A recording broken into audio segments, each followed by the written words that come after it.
We've all felt that hot, cringing sensation, the one that makes you want to disappear after a mistake or a moment of exposure.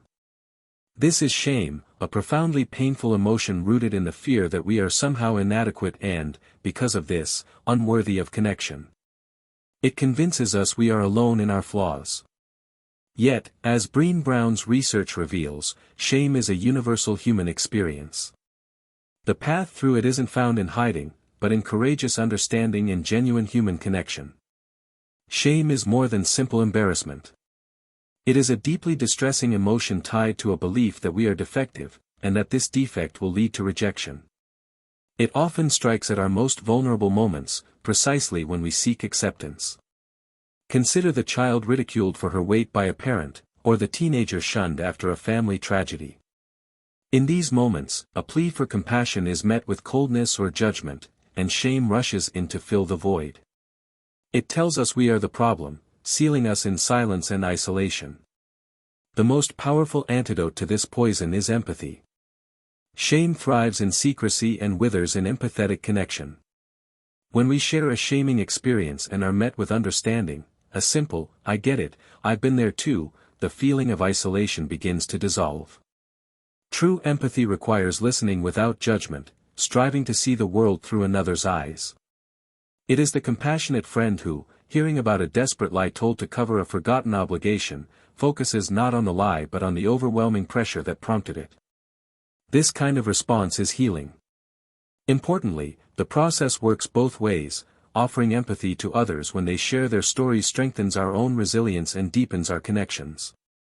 To effectively deal with shame, we must first learn to recognize its physical and emotional signature. For some, shame brings a hot flush to the cheeks; for others, a sinking feeling in the stomach or a sudden urge to flee. By noticing these signals, we can pause and identify what triggered the feeling. Our triggers are highly personal, often woven into our earliest experiences. A public work error might devastate one person because a parent branded them a loser for any failure, while another might shrug it off. Understanding these personal landmines allows us to step back when they are activated, creating space to respond thoughtfully rather than react blindly. Developing a critical awareness of shame helps us zoom out from our personal pain to see the bigger picture. When we feel ashamed of our bodies, for instance, it can feel like a private, unique suffering.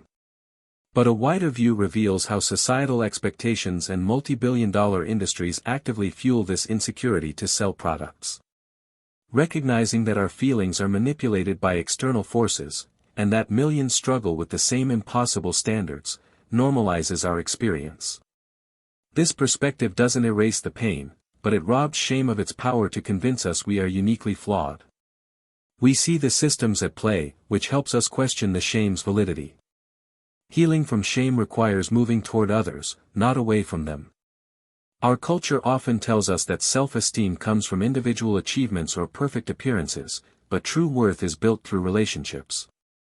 Sharing our stories within trusting connections shows us we are not alone. This exchange is mutually healing.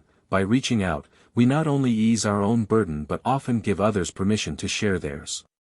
A person ashamed of their unconventional family history, for example, can transform that shame into a source of connection by openly sharing it, showing others that normal is a myth and that imperfection is the real common ground. A major engine of shame is our cultural obsession with perfection. We are bombarded with images of flawless lives, bodies, and careers, creating an unattainable ideal. Chasing this illusion makes us hypercritical of ourselves and others, stifling empathy.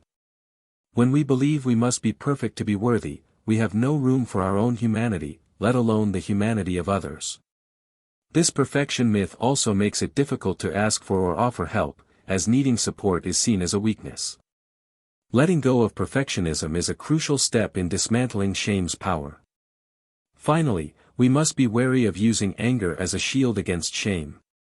It is tempting to deflect the painful vulnerability of shame with rage, blaming others for our feelings.